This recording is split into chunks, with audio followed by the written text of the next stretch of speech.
My name is Andy Abram. I'm the General Manager of the Mandarin Oriental Hotel in Jakarta, Indonesia.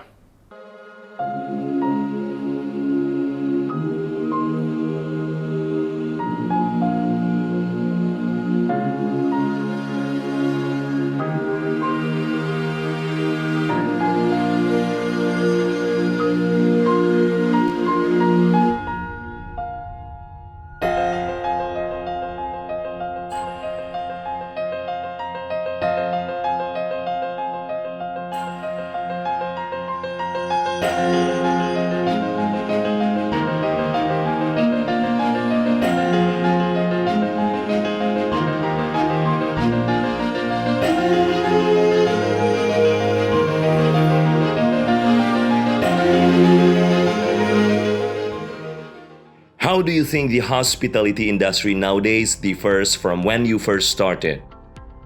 Gosh, I don't know, very different to when I started in 1986, when I think I had 7 uniforms in my locker and we had to work everywhere and it was quite tough. I think it's still very tough, this industry, and you need to have a passion and you need to want to work in hotels because you need to enjoy it. Guests feel that. It's changed over the years, of course it has. Technology has helped us be more efficient.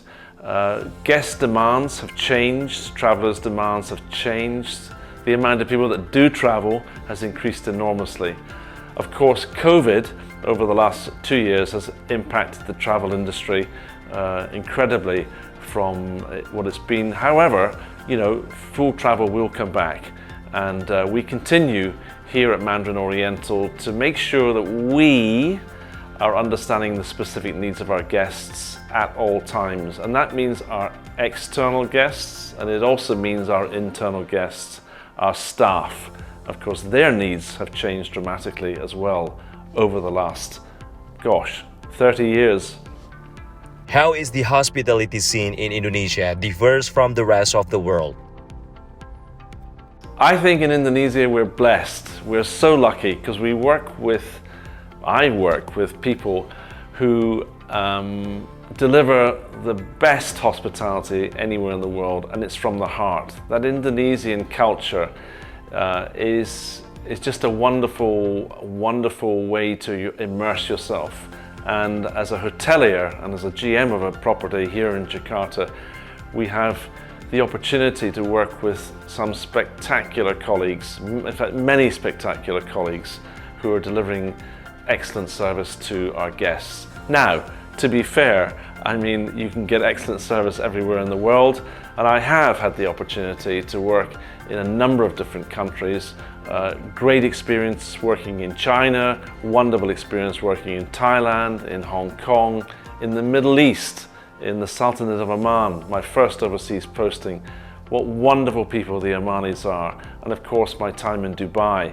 So really, I've been very fortunate to work in some wonderful places, but more importantly, I've been fortunate to work with just wonderful people. But Indonesia, yeah, I love it. What do you think is the key to success in being a leader? Communication, listen. We were given 2 ears, so use the 2 ears. Listen to your people, listen to your customer. Remember that you are who you are, so be yourself. A sense of humor is also very important. Transparency in how you communicate, transparency in how you manage your teams and support your teams. How do you make your people feel safe so they can deliver great service?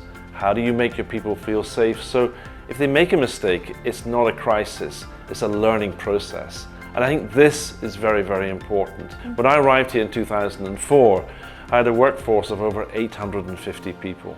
And these were colleagues that were employed here when the hotel opened in 1978.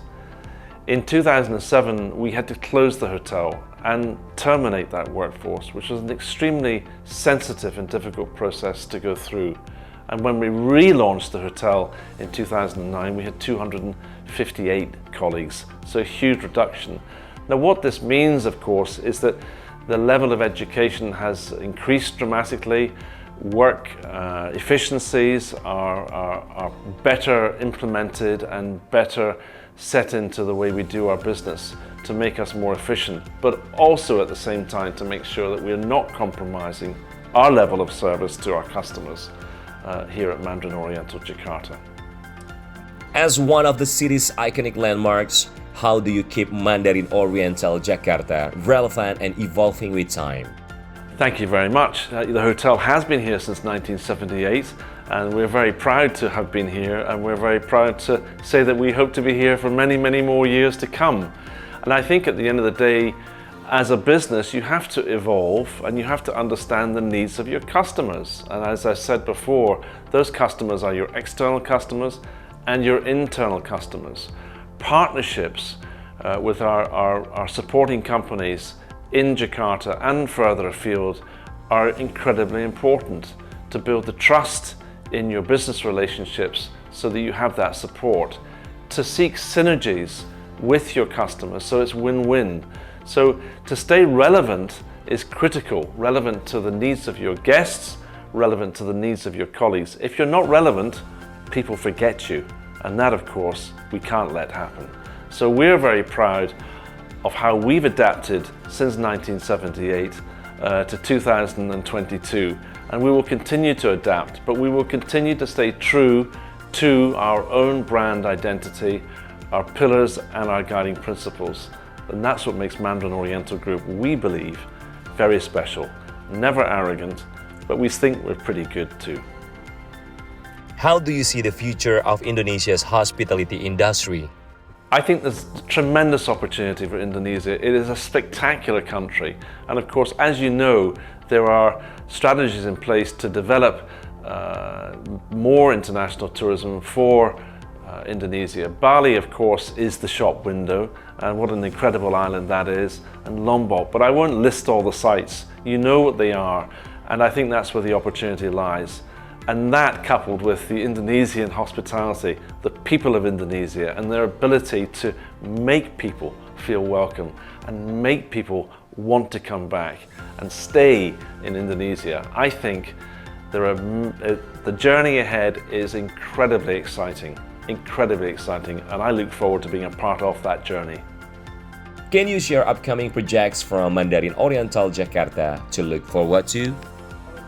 Well, as we come out of COVID and the various restrictions that understandably have been in place, we will be doing various initiatives with partners over the next 9 months of this year, which I think are going to excite the local market, whether it be partnerships with companies like Locavor out of Bali, where we're running a food promotion now, visiting chefs from within the Mandarin Oriental Hotel Group, and also, of course, our various promotions.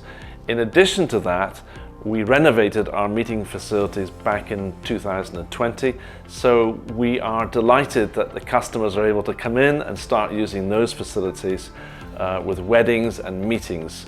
And we will be doing further work on renovating our lobby area. And yes, exciting. We're really looking forward to an incredible next year and thereafter. So we will keep our customers updated on all our initiatives as we move forward.